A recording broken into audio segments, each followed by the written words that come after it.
So I finally bought one of these, and it made me genuinely curious what women have used throughout the decades for protection when walking alone. So I did some research and I'm here to tell you all about it. This lovely hat on top of my head. Women in the early 1900s used to wear these beautiful ornate hats, and they would decorate them like so with flowers, birds, all kinds of things. And to keep all of these ornate items on top of their hat, they would use these bad boys called hat pins.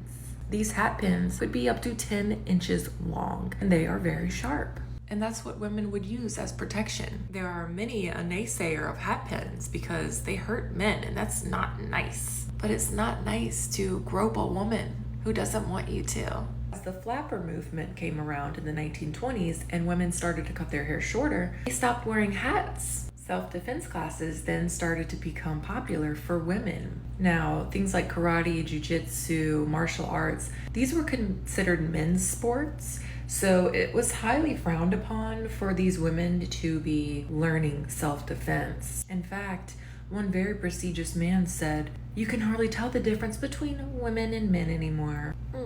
As the 50s approached, some Italian shoemakers came up with my favorite form of self-defense: the shoes with spurs. Imagine getting kicked with this sharp ass high heel. I want those exact ones. These are also really sexy. You can't tell me they're not.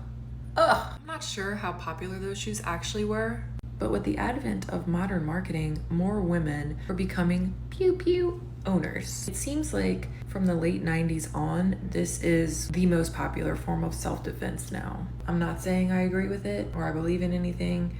I'm just stating facts. Now, if we're getting more modern, of course, every woman knows exactly what this is. Tasers were invented in like the 60s or 70s, but their widespread popular use is more of a current thing. I love women.